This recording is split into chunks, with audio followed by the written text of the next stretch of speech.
Olá, seja bem-vindo ao Salto para o Futuro.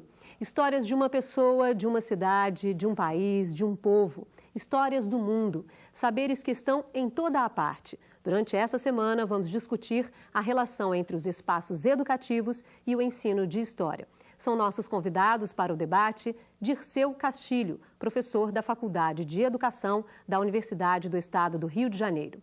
Ana Maria Monteiro, professora da Faculdade de Educação da Universidade Federal do Rio de Janeiro.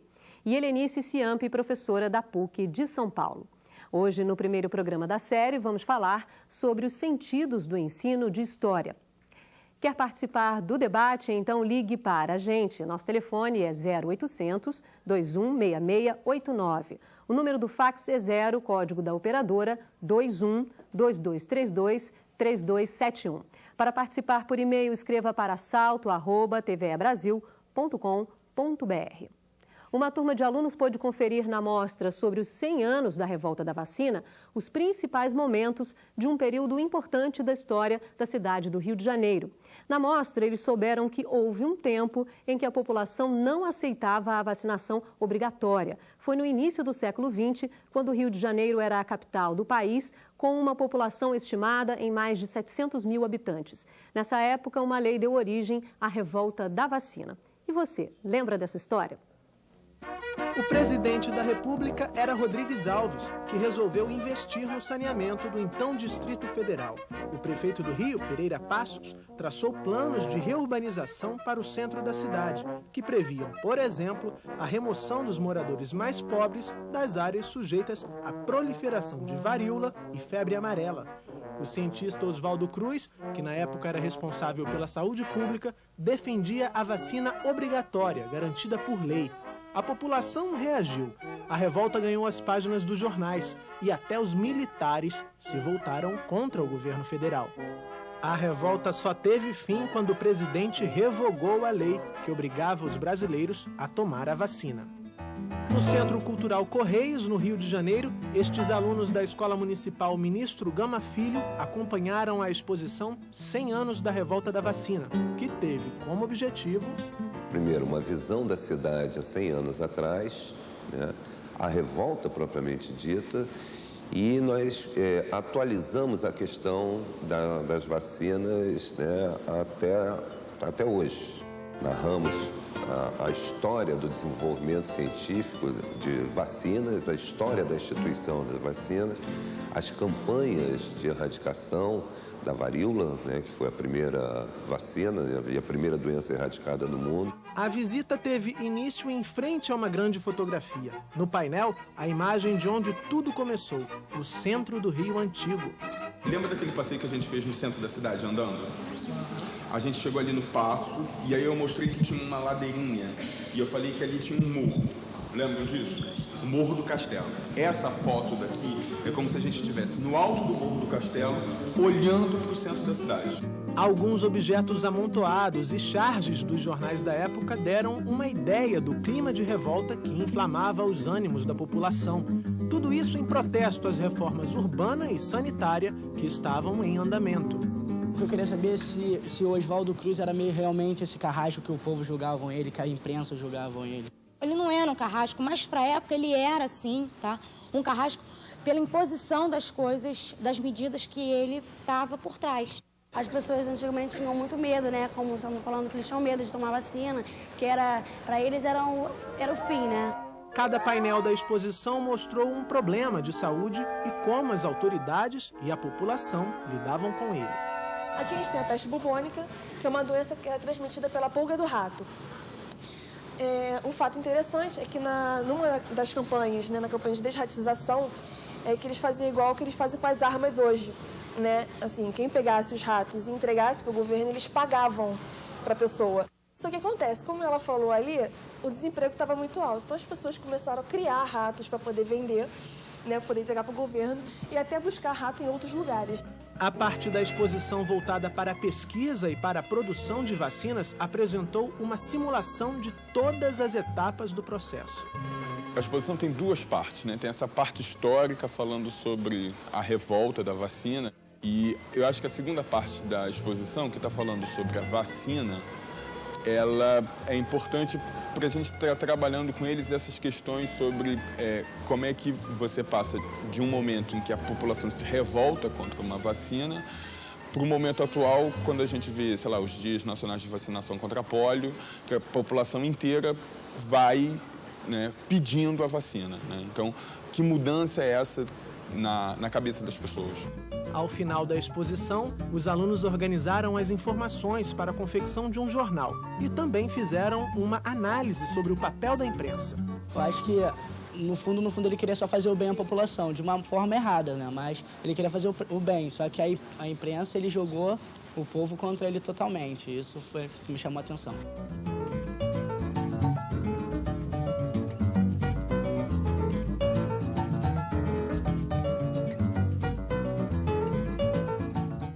Bom, primeiro eu quero agradecer a participação de vocês no programa de hoje. Começar pela professora Helenice Ciampi, que é autora de A História Pensada e Ensinada, da Geração das Certezas à Geração das Incertezas, também coautora do livro Ensino de História, Revisão Urgente. E é a professora de Prática de Ensino em História no curso de Licenciatura da PUC e Didática no curso História, Trabalho e Cultura no mestrado, na pós-graduação Lato Sensu da mesma universidade, da PUC de São Paulo. O professor fala ali um pouco, ele gostou da ideia de falar de mudanças e permanências, né, de fazer essa relação entre presente e passado. Por que é importante num espaço, principalmente num espaço não formal de educação como esse, que é o foco dessa nossa série, fazer essas relações entre passado e presente? Olha, primeiro, boa noite, muito obrigada de estar aqui. Eu acho o seguinte, que para dar sentido à história e o estudo da história, a gente tem que recuperar o significado das experiências que a gente vive hoje com de outras pessoas, sujeitos, homens e mulheres, crianças, que viveram em outra época, em outra cultura, em outros tempos. Então, fazer isso é um movimento que a gente passa do presente para um outro passado. E nesse movimento a gente procura tratar, como foi muito bem o professor tentou ressaltar, a historicidade daquilo. Quer dizer, como aquilo aconteceu naquele momento. Hoje, por exemplo, a vacina não é temida. Naquele momento era. Por que isso?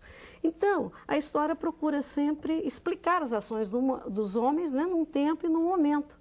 E isso é que traz aquilo que a gente chama da especificidade da história. Porque pode parecer que a história está sempre se repetindo, mas não é bem assim, quer dizer, somos seres humanos, né? Nos governamos, temos lazeres, etc. Então, pode parecer que é a mesma coisa. Mas veja, o momento daquele movimento, daquela revolta da vacina, é muito específica. Então, ela pode parecer que está voltando, mas a especificidade do momento é recuperado nesse sair do presente e ao passado e responder essas questões. E uma coisa muito interessante ali, porque ficou claro também os sujeitos envolvidos. Não são todas as pessoas que se revoltaram porque eram obrigadas a tomar a vacina. Quem é que teve que sair do centro e ir para outro lugar? Enfim, são alguns elementos constitutivos da história. O sujeito, a questão do presente e do passado, a questão de dar significado a essas ações, enfim, a historicidade dos fatos. Ok. Professor Disseu, professor da Faculdade de Educação da UERJ, como eu disse na abertura do programa, também foi professor do Colégio Pedro II, aqui no Rio de Janeiro, escreveu como coautor o livro Formação de Professores, Possibilidades do Imprevisível, né, que é o seu mais recente lançamento, é o livro Escolas em Imagem. A gente conversava um pouco antes do programa e o senhor falava que sentiu falta, e algo que pode acontecer muito, né, nos espaços não formais, que não vão abranger todas as informações necessárias para se entender um período histórico. Isso pode acontecer com um documentário, com uma série de fotografias, enfim. Qual é o papel do professor para complementar essas ausências, né? O senhor sentiu falta ali no vídeo de uma questão que discutisse o momento político dali da revolta da vacina. Então, que momento seria esse? Que gostaria que o senhor falasse um pouco. E também, como é que o professor deve atuar nessas ausências, né? Que não vão ser, obviamente, em muitos desses espaços não vão poder abranger todas as informações necessárias. Ok. Inicialmente, eu quero agradecer a presença de estar aqui, dar boa noite para todos os colegas que estão nos vendo. Efetivamente, nenhum material didático dá conta, né, da discussão de determinados temas. Esse tem como enfoque básico, ou pelo menos foi o que, conforme a gente vai vendo o vídeo mais de uma vez, claro que outras ideias vão chegando à cabeça da gente. É natural, a gente vai produzindo em rede a partir dos olhares que vamos, né, exercendo sobre o documento. Mas, basicamente, o vídeo quer discutir a questão da saúde, né, e a questão da vacina. Deu para perceber melhor isto agora, numa segunda vez que eu vi o vídeo. Mas senti falta, na realidade, e isso é natural que aconteça, né, porque nenhum material ele é completo, de uma discussão, digamos assim, mais profunda acerca das questões políticas que levam, na realidade, ao aparecimento da revolta da vacina, que tem a ver com aquele contexto, quer dizer, a necessidade de higienização da cidade do Rio de Janeiro, né? Há todo um movimento que não é só nacional, mas ele vem, né, herdado da própria Europa, e tudo isso, na realidade, faz parte deste movimento, que acaba, na realidade, repercutindo no cotidiano das pessoas e, efetivamente, levando as pessoas a, digamos, a reagirem, não só pelo medo de tomar a vacina, mas porque há outras questões de moradia, questões de poder que estão presentes aí. Mas isso também tem muito a ver com a relação que o professor estabelece com aquilo que ele quer discutir com o seu aluno, né? E falávamos lá embaixo, nós quatro, acerca dessa questão de que o conteúdo histórico está ali, mas o professor, quando ele vai para a sala de aula trabalhar com o seu aluno, ele tem as suas prioridades. É como historiador, que faz o recorte na hora que ele está discutindo. Ele levanta algumas questões e são essas questões que ele traz para o seu aluno. Como resolver isso? Resolver isso é trazendo outros materiais, trazendo outros documentos, que não só o vídeo, né, para a sala de aula, para que o professor possa enriquecer e, com isso, motivar os alunos também a sua discussão. Uma fonte complementa a outra, isso, com né? certeza, com certeza. A professora Ana Maria Monteiro, como eu disse na abertura do programa, é professora de Didática e Prática de Ensino de História da Faculdade de Educação da Universidade Federal do Rio de Janeiro. Também atua como pesquisadora do Núcleo de Estudos do Currículo da mesma universidade. Atualmente, a senhora tem se dedicado a investigar as relações entre os saberes escolares e os saberes docentes no ensino de História, como a senhora apontou no texto do boletim, que consta no boletim do programa de hoje, né? E aí eu gostaria de perguntar para a senhora, vamos voltar um pouquinho à história do vídeo ali, por que as pessoas reagiram à vacina? Né? E em que momento, inclusive, principalmente, para se entender a história do período, você tem que discutir também o comportamento naquele determinado período. Exato. Bom, boa noite, também um imenso prazer de estar aqui com os colegas e os colegas de todo o Brasil. E eu gostaria, então, de chamar a atenção, né, que esse vídeo traz, assim, muitas oportunidades, né, de discussão, de debate no trabalho com a sala de aula, com os alunos na sala de aula.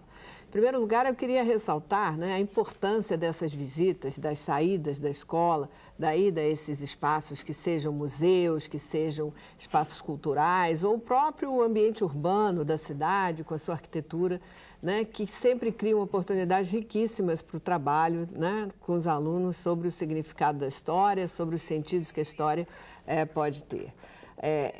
Tem uma pergunta que o menino faz, né, num determinado momento do vídeo, né, que ele diz assim, afinal, Oswaldo Cruz era mesmo um carrasco, né, como diziam, né?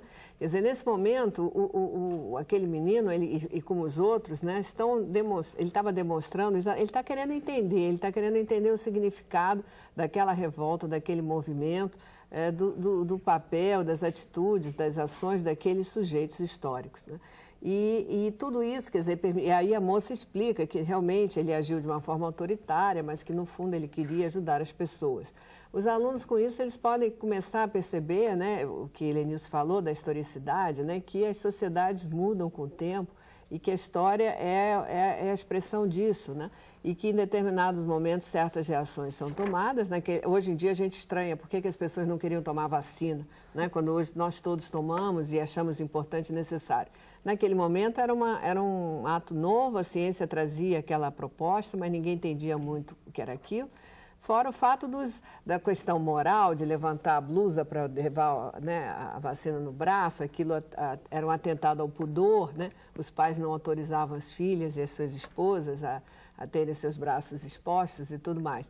Enfim, é uma oportunidade ótima para que os alunos entendam a construção histórica das sociedades, né? Que eles superem uma visão que naturaliza o social, que faz com que as pessoas achem que as coisas são porque são e são porque é assim, né? Para entender que existem motivos, né? Existem objetivos, existem atos, existem interesses, negociações em jogo e que a história é resultado disso tudo, né? Então, acho que esse momento, né, que a visita, essa exposição proporcionou, é muito rico, né, e a gente pode explorar de inúmeras maneiras na nossa sala de aula. A gente tem a primeira participação do programa de hoje, é da Maria José, do Maranhão. Oi, Maria José, bom te ouvir. Olá, boa noite, Bárbara, especialistas e toda a equipe do Salto. Eu sou Maria José Barreto, do Teleporto de Bacabal, Maranhão. E a pergunta é das cursistas. Como o professor deve fazer para que o ensino de história envolva não apenas o domínio dos diferentes saberes referente ao passado, mas também a compreensão da história hoje na vida social para a formação da cidadania? Boa noite e obrigada. Obrigada a você mais uma vez, Maria José. Bom te ouvir mais uma vez aqui no Salto para o Futuro. Te conto com você, claro, essa série inteira, tá bom? Professora Aurelícia, Maria José retorna ao que a senhora abordava no começo do programa, né? Então eu gostaria... Oi, boa noite, Maria José, tudo bem? O que eu gostaria de te falar é o seguinte: se a tentativa de dar sentido à história e ao seu estudo, você deve partir do presente, o professor até fez algum comentário, você pode partir do presente de N questões. Agora, você tem que levantar uma questão para ir na sua direção que tem a ver com aquela realidade sociocultural daqueles alunos. Não necessariamente aquilo que ele tenha vivido diretamente, mas alguma coisa que desperte nele algum interesse para entender um pouco melhor a sociedade na qual ele vive. Então, a gente chama isso de um problema que eu tenho. Então, você tem lá um tema, dentro do tema você levanta uma questão. E essa questão que serve como eixo do seu trabalho, do seu desenvolvimento do seu curso. Por exemplo, você está dirigindo um carro, lá você tem a roda, não tem a direção? Essa direção é um eixo. Você pode ir para a direita ou para a esquerda. Na hora que você vira, te permite ir para cá. Então, esse eixo é que dá direção à sua reflexão. Então, você tem que ter esse problema, essa questão, em torno dele você vai desenvolvendo, né? Eu acho que o professor, ele tem que ter uma centralidade daquilo que ele se propõe a estar discutindo, porque tem toda uma questão de selecionar material, de organizar uma série de atividades, e essas atividades organizadas têm que tentar responder pelo menos uma parte da questão proposta, tá? Tá certo.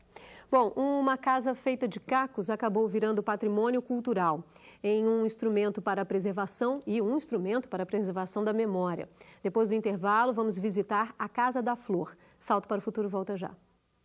Que caminho devo seguir? Perguntou Alice. Depende de onde você deseja chegar, respondeu o coelho.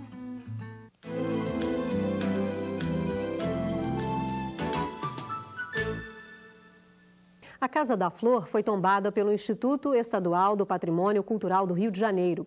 A obra de Seu Gabriel foi retratada na exposição Arquitetura do Encantamento. Na visita à mostra, uma turma de alunos de uma escola municipal pôde saber um pouco mais sobre o artista, que dizia não ter tido escola. Acreditava que tinha aprendido no vento. Confira. Uma casa construída a partir de cacos. Assim é a Casa da Flor, que fica em São Pedro da Aldeia, no estado do Rio de Janeiro.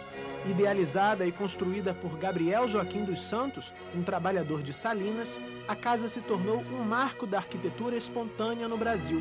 Mais do que construir, seu Gabriel queria fazer uma casinha enfeitada. A gente para comprar enfeitos, não tinha posse, não tinha dinheiro para comprar certas coisas, pedras, essas coisas. E então, mais dinheiro de apanhar aqueles caquinhos de louça no lixo. Apanhar os cacos de vidro, fazer aquelas florzinhas de vidro. Apanhar aquelas pedrazinhas bonitinhas, fazer aqueles enfeitozinhos bonitinhos para pregar na parede da casa para enfeitar. E foi com esse material recolhido como imprestável, sujo, inútil, que não servia para nada, e ele enfeitou a casa dele totalmente. Ela é toda bordada, tem uma escadaria, tem esculturas, mosaicos, flores, muitas flores. Em 2004, a exposição Arquitetura do Encantamento traçou um paralelo entre a obra de Seu Gabriel e o Palais Ideal de Cheval. Durante a visita, os alunos da Escola Municipal Romão de Matos Duarte puderam conhecer a obra e um pouco mais das histórias dos dois artistas. E um ponto chamou muita atenção: a relação entre Seu Gabriel e a escola. Ele não tinha escola, mas ele aprendeu a escrever já grande. Com 36 anos ele aprendeu a escrever. Então ele passou a anotar tudo que vinha na cabeça. Para eles é muito importante saber que ele aprendeu a ler com uma criança da idade deles. É importante também saber que isso é história e que eles estão fazendo história. É importante saber que a obra de arte é a imaginação, enfim, tanta coisa, tanta informação. Durante a visita, além de observarem as vitrines com os escritos de Seu Gabriel, os alunos também assistiram a um vídeo sobre a vida dele. Em outra sala, uma grande atração para os pequenos observadores, uma cadeira construída pelo artista. Eles também viram as fotos da Casa da Flor e do Palais Ideal, e a grandiosidade da obra francesa impressionou. Deve ter demorado 1 ano para fazer aquilo tudo ali. Ele dá para ele morar lá dentro. Ele fez com a intenção de morar, só que ele não morou lá. Aproveitar as coisas que os professores não quis. De acordo com a professora, a visita à exposição deu importantes contribuições para o trabalho com os alunos. Porque a gente vai comparar o passado, o presente, esses dois prédios que são, mostra total do que é antigo, do que é novo. Eles viram lá dentro, quer dizer, 2 formas de arquitetura também, a arquitetura da própria casa e a arquitetura que foi feita pelos 2 artistas, com materiais diferentes. Para a curadora da exposição, o fato de os artistas retratados não terem uma formação tradicional em arquitetura também contribui para valorizar as aprendizagens que acontecem fora do ambiente escolar. Porque nós, letrados, muitas vezes temos um orgulho de sermos alfabetizados, de frequentarmos museus, de lermos livros e olharmos para essas pessoas até com preconceito. Analfabeto, não sabe nada. Não, isso não é verdade. O saber ler e escrever é uma faceta do aprendizado humano, não é a maior faceta. Aprender é viver. Quando você está numa sala de aula e o professor está explicando, se a criança não estiver envolvida com aquele assunto de alguma forma, que passe pela vida dela, envolvida no sentido, estou vendo porque estou reconhecendo em mim essa informação. Não há aprendizado.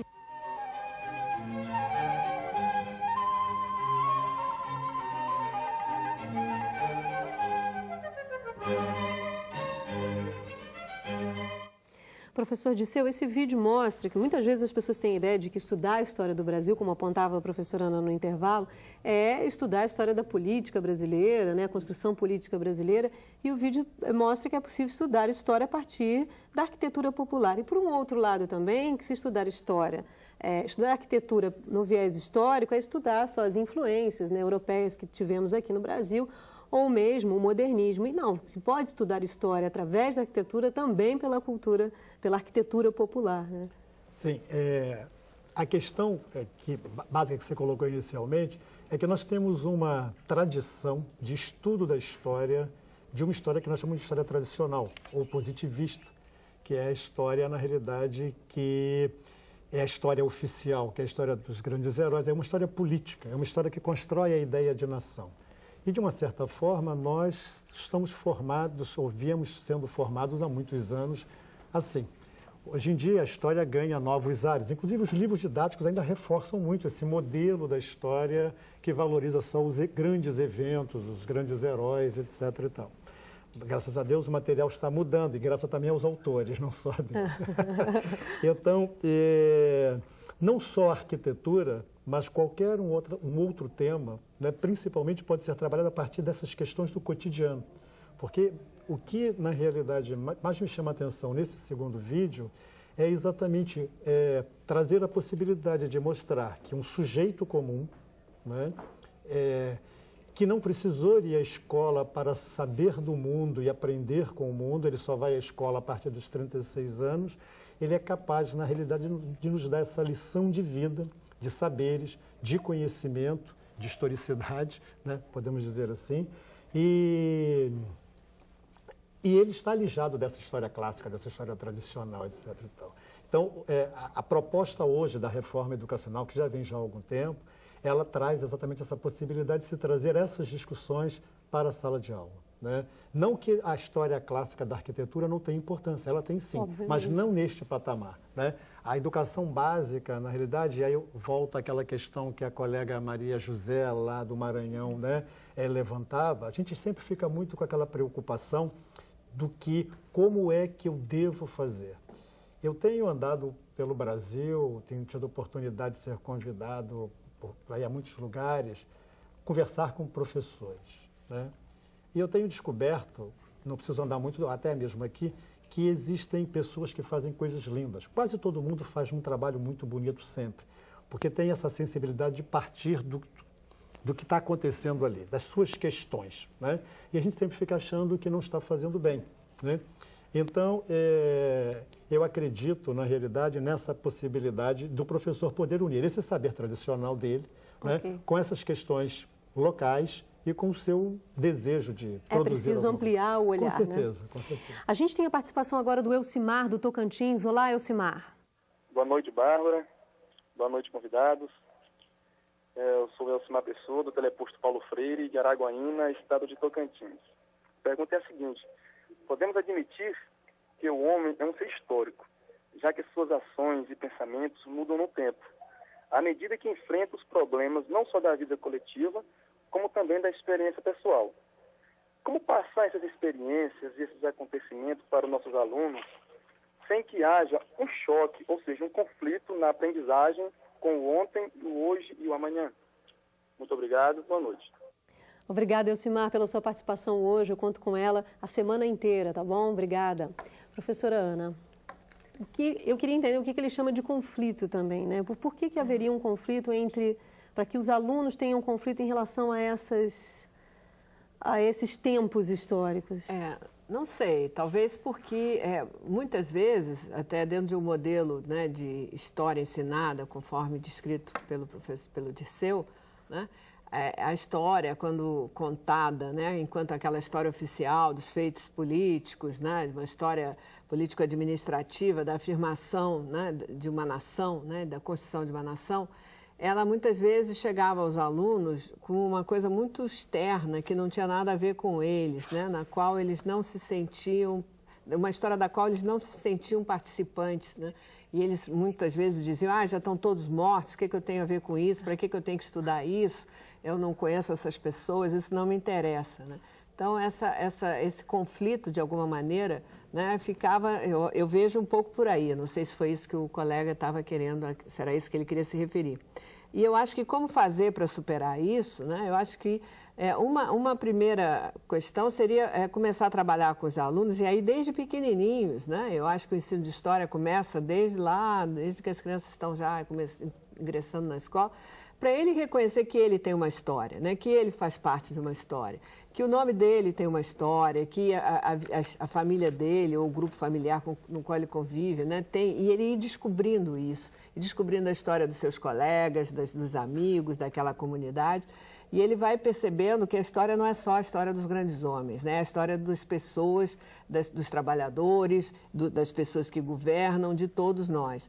E eu acho até que esse momento da Casa da Flor, né, eles conhecerem a história de um trabalhador que construiu uma casa e que hoje é valorizada, ela está numa exposição, ela é objeto de visitas lá na cidade onde ela está localizada, ela é patrimônio histórico do nosso país, mostra a eles que não apenas os grandes monumentos são patrimônio, né, que aquela casa está ali representando, né, um trabalho de um trabalhador, né, com a sua criatividade, com um saber próprio ali específico, que tem uma beleza muito rara e muito especial, e eles podem com isso começar a valorizar, né, e ver que isso é valorizado e que isso também é parte da história e que ele também pode ter seus feitos valorizados, como aquele trabalhador. Tá certo. Eu tenho aqui o e-mail da Ciseni Narciso, de Anápolis, Goiás. Olá, Ciseni, que bom ter você de volta. A gente sentiu sua falta na semana passada, na primeira série. Você diz aqui, eu quero registrar que a Ciseni parabeniza a todos pelo novo cenário, o programa pelo novo cenário. Ficou ótimo. Que bom, Ciseni, que você gostou. Ela pergunta, professora Helenice, ela diz o seguinte: é comum que o professor tenha dúvidas, né? Quando o professor tem dúvidas sobre um determinado conteúdo, recorrer aos saberes acadêmicos para buscar subsídios que lhe permitam produzir versões coerentes com seus pontos de vista, que nem sempre são os corretos. Gostaria de saber até que ponto, ela diz, o professor está correto, qual é o correto, e uma vez que os professores muitas vezes erram tentando acertar. Olha, é o seguinte, eu acho que essa palavra errada me chama muita atenção, porque não é uma questão de errada ou correta, é uma questão de ver perspectivas diferentes, certo? Nós estávamos falando aqui que por muito tempo se forçou quase uma única visão da história, que era oficial. Agora, o que nós estamos dizendo? O social é muito complexo. Para tentar entender um pouco essa complexidade, a gente precisa trazer outras visões, outros sujeitos, outras representações, para começar a entender um pouco que a coisa é um pouquinho mais complexa. Então, veja, e eu acho que quando a pessoa fala, ela fala de um lugar social, com convicções, com valores, né? Portanto, não é bem mentira que ela está falando. Ela está falando da perspectiva dela. Então, hoje que nós estamos aí no mundo da informática, né, o programa é editado, eu acho que o trabalho do historiador é um pouco de edição. Porque ele tem um tema, ele tem lá as suas fontes, ele vai fazer uma leitura respondendo à questão que ele se colocou. Agora, é uma leitura, é uma resposta, terão outras respostas. Não é a leitura. Não é a leitura, imagina, não é a única. É verdade, então, não existe a verdade absoluta, são perspectivas diferenciadas, não necessariamente mentiras. Independente da pessoa estar mentindo ou não, o que é importante ressaltar aqui é de que espaço social ele está falando. Portanto, recuperar esse trabalho aí, como a Ana estava falando, de uma pessoa que tradicionalmente não era considerada como tendo saber. Porque tradicionalmente, ao lado dessa história oficial, vinha uma hierarquia de saber. Existe o saber, que é o saber acadêmico. Quer dizer, o saber acadêmico é um saber, sim, mas existem outros tipos de saberes, porque feitos por outros sujeitos, que têm prerrogativas diferentes. Talvez não tenha sistematização, né, que esse lhe impõe, mas são também saberes diferentes, saídos de outras pessoas, de outros lugares, com outras racionalidades. Isso é importante a gente não esquecer. A participação agora é da Rose, aqui do Rio de Janeiro. Oi, Rose, qual é a sua pergunta? Tudo bem, Bárbara? Boa noite a todos da mesa. A pergunta é a seguinte, tendo a TV como recurso didático, como utilizá-los nas aulas de história? Eu sou Rose, orientadora de aprendizagem do Teleposto de Paraíba do Sul. Obrigada. Rose, muito obrigada pela sua participação hoje. Muito bom ouvir vocês de Paraíba do Sul aqui no programa de volta. Obrigada, viu? Professor Dirceu, é o que falávamos um pouco no começo do programa, né, das fontes, né?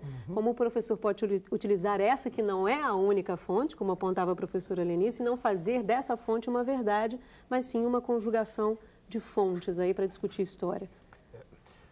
Bom, Rose, acontece o seguinte, eu sou um professor, ou pelo menos fui um professor durante cerca de 30 anos da educação básica. E durante muito tempo, uma das coisas que mais me preocupou é tentar achar que eu só poderia fazer determinados trabalhos se eu tivesse determinados recursos. Isso é uma coisa assim, muito preocupante, porque isso acaba, na realidade, gerando no indivíduo um sentido de impossibilidade de não fazer se não tem uma determinada coisa, né? Se pode fazer de qualquer forma, se pode fazer com qualquer material, se pode fazer com a própria história dos alunos, como a Ana Monteiro agora há pouco falou, da importância de se começar desde os pequenininhos, né, contando as histórias, etc. e tal. De repente, a sua escola pode ter vídeo, mas tem escolas que não têm lá o aparelho para poder passar o vídeo, né? Eu vejo o seguinte, o professor ele tem que estar sensível ao que ele pretende discutir, efetivamente. E, a partir deste momento, lançar mão da possibilidade dos recursos que ele tiver ao seu redor, que pode ser muitos, inclusive o vídeo. E aí, voltando ao vídeo, que foi a pergunta que você me fez, eu acredito que o professor tenha muitas possibilidades. Ele pode promover debates, ele pode produzir um vídeo com seu próprio aluno acerca de um tema, depois de ver um vídeo sobre um determinado assunto. Esse vídeo pode suscitar, na realidade, desdobramentos para outras pesquisas de dados interessantes. Por exemplo, no vídeo que nós vimos aí, no primeiro vídeo, aparece a fotografia como recurso, né, do conhecimento histórico. E, a partir deste momento, o professor pode discutir o seguinte: nós estamos discutindo o Rio de Janeiro, mas eu estou aqui no Maranhão, eu estou aqui em Paraíba do Sul, eu estou aqui em tal lugar. E esse lugar tem história, esse lugar tem fotografias, esse lugar tem pessoas que possam dar seus depoimentos, né? Então, tem muitas possibilidades de utilização digamos, de recursos para você poder produzir. O vídeo pode ser detonador de tudo isso e até de uma aula formal, muito chata, muito tradicional, que às vezes acaba acontecendo quando a gente não está atento a essas possibilidades múltiplas desse material. Vai depender do uso, né? Do uso, é uma questão do uso mesmo, do bom senso, né? Ok, José Alves de Amis, eu acredito, do Paraíso do Tocantins, pergunta, ele é do Centro de Ensino Médio de Tocantins. Ele diz o seguinte, professora Ana: havia nas escolas disciplinas como Educação Moral e Cívica e o ASPB. Nestas disciplinas fazia-se um trabalho contínuo, como, por exemplo, a execução do hino nacional, repassado como uma formalidade num contexto histórico de cidadania. As escolas, segundo ele, perderam essa dedicação. Como a escola pode novamente inserir um fato histórico tão importante que está sendo esquecido? Muitas crianças não sabem cantar o hino nacional.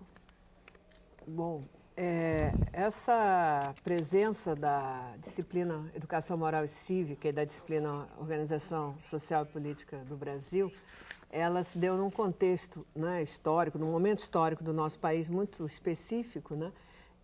E tinha um objetivo, eram disciplinas que tinham uma perspectiva de doutrinação muito clara, de formação ideológica, né? Inclusive a disciplina USPB era um espaço de divulgação dos feitos dos governos, né, da época, do regime militar, e de alguma maneira buscavam compensar a ausência da história no currículo naquele momento, história que tinha sido substituída pela disciplina de Estudos Sociais, né?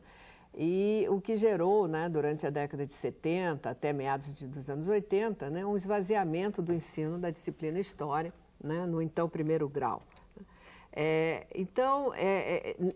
Ao longo desse período, né, houve assim, uma preocupação muito grande com essa formação moral e cívica, né, e com esses rituais que foram assim, enfatizados nas escolas, com a preocupação que é válida, não resta dúvida, a pessoa é brasileiro, ele tem que reconhecer os símbolos e os sinais dessa nacionalidade, por enquanto isso ainda é no mundo um atributo importante, mas esses momentos eram muito enfatizados em detrimento de aulas que pudessem desenvolver o pensamento crítico, uma análise da construção histórica das sociedades, né, e um estudo mais aprofundado da sociedade brasileira, numa perspectiva, né, específica da história.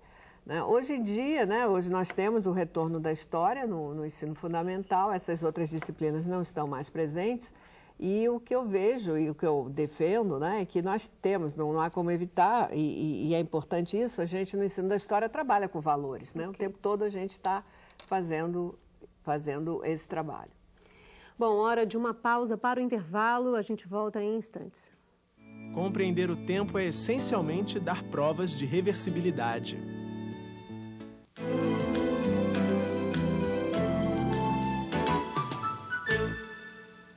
Salto para o Futuro está de volta. No programa de hoje estamos discutindo os sentidos do ensino de história. Eu quero abrir esse terceiro e último bloco do nosso programa com uma participação, um comentário da professora Tânia Colodete, das professoras Tânia Colodete e Simone da Silva, do Instituto de Educação Governador Roberto Silveira, aqui em Duque de Caxias, no Rio de Janeiro. Ela diz, professora Helenils, que a disciplina História continua a mesma. Livros didáticos contendo informações prontas, datas precisas, fatos memoráveis, cujo aprendizado se faz através dos questionários, causas e consequências decoradas. Ela diz que precisamos transformar esse paradigma e conta com as alternativas de trabalho, as propostas de vocês que vocês apresentam no programa de hoje. Olha, eu acho que como ela, eu acredito que a história se movimenta, porque senão nós não estaríamos aqui, né? Só que a história caminha muito lentamente, porque as mentalidades, né, as crenças e os valores estão quase que enraigados, né, eles estão cristalizados. Então, trazer o novo, tentar o novo, é meio complicado mesmo. Então, eu acredito naquele professor que ainda está vivo. Porque eu falo muito com os meus alunos o seguinte: quem é aqui que morreu e esqueceu de deitar? Porque só falta isso para algumas pessoas. Então, eu estou dizendo, quando a gente conversa com pessoas vivas que querem mudar. Agora, a gente sabe que a gente pode muito pouco, mas pode alguma coisa. Então, é acreditando nessa mudança, embora pequena, que eu acho que, mesmo às vezes tendo um livro didático que não é muito legal, o professor fez isso, não é um material que me impede de tentar levar os meus alunos a fazerem qualquer tipo de reflexão, para não reproduzir o material. Então, eu posso ter um livro ruim, um livro que talvez não seja o mais adequado, mas eu sou capaz de começar a perguntar o livro. O que ele fala? Será que é assim? Aí complementar com uma outra fonte, uma outra imagem, mas a partir, talvez, daquele material que eu tenho, como ele falou. Mas não, eu acho que ter vivo isso, que eu posso alguma coisa, eu posso muito pouco, mas eu posso e eu quero fazer, com o material que eu tenho, eu acho que eu sou capaz, porque eu levanto uma questão e vou tentar, com os meus alunos, respondê-la. Professor Disseu, eu sei que o senhor quer comentar, eu vou chamar primeiro a Brenda do Pará e passo a palavra ao senhor, ok? Porque a Brenda já aguarda a gente há um tempinho. Oi, Brenda. Oi, boa noite, Bárbara. Pedagoga. E estou no primeiro teleposto virtual de Belém do Pará. Acompanhando a discussão que está acontecendo a respeito de valores, de crenças, de coisas carregadas, e retomando o que fora discutido anteriormente a respeito das pessoas iletradas, a minha pergunta é o seguinte: enquanto professores de história, pedagogos e profissionais da educação, como que podemos atender essas pessoas iletradas sem que elas percam a sua identidade, os seus valores e a sua historicidade de uma forma geral? Muito obrigada pela participação, pela oportunidade. Uma boa noite a todos. Brenda, a gente é que fica feliz por você ter participado. Que bom essa iniciativa do primeiro teleposto virtual aí no Pará, que outros telepostos nesse mesmo caminho venham para participar aqui do programa ao vivo. Venha mais vezes, tá bom? Obrigada. Professor Disseu, eu sei que o senhor quer comentar, fique à vontade para fazer o link. Okay. Eu acredito que a pergunta tem a ver bastante com o que a gente já estava debatendo. Eu vou colocar uma coisa para você, Brenda, que é a seguinte: eu não acredito que intervir, né, na vida de uma pessoa com o conhecimento sistematizado, com a educação, possa ser, na realidade, modificar a identidade dela. Eu acho, se me desculpe, mas eu discordo de você. Eu, na realidade, considero que nós estamos, efetivamente, durante todo o tempo, construindo, né, nossas subjetividades no processo que a gente estabelece com a vida. E isso é que vai construindo a nossa maneira de ser, etc. e tal. É uma questão, não é uma questão de classificação ou de eleição, se é melhor ou se é pior, na realidade. Quando eu introduzo um juízo de valor desse, aí eu posso acabar acreditando que educar pode ser uma coisa ruim, educar no sentido mais formal, né? Então, eu acho que é importante qualquer forma de conhecimento, e o conhecimento sistematizado que a escola passa é fundamental na vida das pessoas. Eu acho que não vai se destruir a identidade de uma pessoa ao se fazer isso. É isso que eu tenho para falar para você. E em relação à questão da metodologia, né, da colega anterior, eu creio que, vou ser rápido, eu creio que só estar incomodado pela presença do que isso que eu estou fazendo, esse material que eu tenho na minha mão, não é bom, não é isso que eu quero, já é a grande motivação para a gente poder buscar outros caminhos, né? E aí esse caminho vai vindo em função, efetivamente, do que eu tiver na mão, do que eu puder, do que eu conseguir, junto com os meus alunos, porque professor só trabalha com seus alunos. Professora Ana, aí na questão das fontes de informação, muitas vezes os professores estão preocupados em cumprir ali, em algumas vezes, a carga curricular, ali, o conteúdo curricular determinado no início do ano, com a proposta pedagógica, enfim. Quando é que o professor pode saber e deve quebrar, fazer uma quebra nessa proposta de seguir somente o conteúdo, quando se tem uma história à frente dele, por exemplo, a gente viu, né, em 11 de setembro, né, pela televisão, acompanhando a história ao vivo, em todas as emissoras, e eu soube que muitas escolas, por exemplo, pararam sua programação, vamos ligar a televisão porque a história está ali. E esse é o momento de parar e vamos discutir isso com vocês. Qual é esse momento? Em que momento o professor pode... Olha, o programa não é isso agora, a história está acontecendo, eu preciso que vocês discutir com os alunos isso que está acontecendo na minha frente. Certamente um episódio como esse, eu acho que tem que conduzir o professor a parar o que ele estava fazendo e discutir com os alunos, né? E, às vezes ele mesmo não tem muita informação para de imediato poder dar uma explicação, mas eu acho que é papel dele dissetar com os alunos e trocar ideias e discutir o que pode ter causado, que repercussões isso aí pode provocar. Agora, eu acho que também há um entendimento, uma compreensão que eu acho que é muito importante para todos os professores, né, em relação ao que é o currículo, que é o programa que ele está ensinando, né? Que aquilo não é uma coisa fechada e pronta que precisa ser cumprida do início ao fim, religiosamente, até porque, na maioria das vezes, ela não é mesmo realizada dessa forma, porque até a questão do tempo nos impede de cumprir completamente um programa definido. Isso eu não estou defendendo aqui que não tem que ensinar nada, não é isso não. Eu acho que a gente tem conteúdos que estão definidos e a gente deve procurar cumpri-los, né? Mas se o professor tiver claro que aquela definição é uma seleção que foi feita num certo momento por algumas pessoas que acharam que aquilo era importante para os seus alunos aprenderem, né? E que ele também, como sujeito do processo de ensino-aprendizagem que está ali sendo realizado, ele também pode inserir, fazer as suas definições e considerar que num tempo que ele tem, certos assuntos são mais importantes e ele deve priorizá-los em detrimento de outros que são, num determinado momento, secundários. Então, o papel do professor é importantíssimo nesse momento, né, com a sua turma, naquele momento, naquele lugar, né, ele conseguir avaliar o que realmente é prioritário e certamente ele não pode deixar isso de lado. Ele tem que ir nas reuniões com os pais, esclarecer esse processo, essas definições que ele faz, para que ele tenha nos pais os aliados e não pessoas que fiquem atrás dele cobrando que ele não cumpriu isso, não cumpriu aquilo. Que parou para assistir televisão, que parou para assistir né? televisão e que história é essa de estar ensinando história assim, que ver televisão não é o fato. Agora, eu queria só comentar outra pergunta. Eu discordo que a maioria dos professores ainda esteja trabalhando só com os questionários de uma forma tradicional. Eu acho que muita gente ainda está assim, mas eu acho que tem muita gente fazendo trabalhos muito interessantes, muito criativos, como a gente pôde ver nos 2 vídeos, né?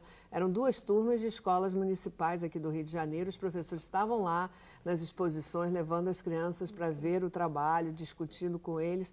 Então, a gente tem só ali 2 exemplos muito bons. A gente está na reta final do programa, gostaria de fazer agora a nossa rodada de considerações finais. Professora Helenice, o que a senhora quer destacar do que debatemos, do debate de hoje, do programa de hoje? Primeiro, eu queria deixar minha crença no professor. Eu acho que tem muita gente trabalhando, eu trabalho com eles e com todas as condições péssimas que muitas vezes impedem alguns de trabalhar e outros, apesar disso, estão trabalhando. E uma outra coisa que eu queria lembrar, que nós estamos numa sociedade, né, do século XXI, sociedade da informação, que a televisão está aí, né, que ela deve ser usada a serviço, né, a favor e não contra, né? Porque tem muita gente, não vou trazer televisão, não vou trazer isso. Bom, por quê? Nós temos que pensar num sujeito que a gente chama de sujeito blip, que é esse formado desses fiapos de informação, essa quantidade de informação. E essa quantidade de informação, essa velocidade, eu acho que altera, inclusive, a identidade nossa com relação ao tempo. Porque, de repente, você fica sem chão, né? Porque a velocidade é tão grande, a informação, que os parâmetros, né, de como agir, como comportar, etc., vai mudando. E, inclusive, os nossos jovens, muitas vezes, é o que um historiador, Hobsbawm, fala, dá a impressão de viver no eterno presente. E isso traz mais complicações para nós, devido a quê? Uma defasagem muito grande com as gerações passadas. Então, tendo em vista esse sujeito blip, pensar um pouquinho nele, explorar um pouco mais, talvez, as imagens, né, para que possamos fazê-lo um leitor de imagens. Desse mundo também. E desse mundo. Professor Dirceu. Bom, quero deixar um abraço para os colegas e um agradecimento por terem nos visto e ouvido aqui nossas considerações. Nós também somos todos professores e temos nossas também ansiedades e dificuldades no trato com os nossos alunos, né? E dizer isso, eu quero reforçar o que você colocou da crença no professor, né? Os professores fazem trabalhos bonitos, a maioria faz trabalho bonito. A questão é que muitas vezes nós ouvimos as pessoas dizerem que professores não fazem bons trabalhos, professores precisam melhorar, professores precisam fazer cursos. E nós acabamos, na realidade, acabamos naturalizando isso como se fosse um defeito. Todos nós, na realidade, temos nossas possibilidades e temos nossos limites. O que eu gostaria de deixar hoje aqui como talvez um abraço e uma consideração para os colegas é acreditar no seu trabalho, trocar com o colega do lado, ver o que está acontecendo de interessante na sala do lado. Quando estiver fazendo alguma coisa interessante, abra a sua sala e deixe o colega do lado ouvir. Provavelmente nós vamos aprender muito com isso, né? Ok, professora Ana Monteiro.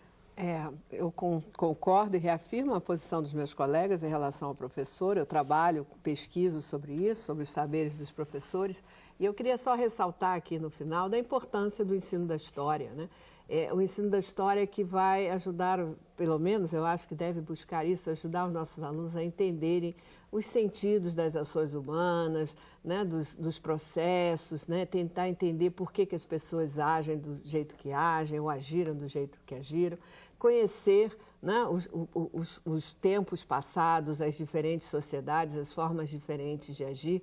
E isso vai ajudá-los a entender que o seu presente, né, a Helenice falou sobre isso, ele nesse entendimento de passado, presente e futuro, que o seu presente não é uma contingência inevitável que ele não pode transformar, né? No momento que ele conhece, através da história, que existiram outras formas de viver, outras formas de olhar o mundo, ele pode acreditar e ter esperança que o nosso futuro pode ser mudado, pode ser melhorado, né? Pode ser transformado. Eu acho que essa é a principal lição que o ensino da história traz para a gente.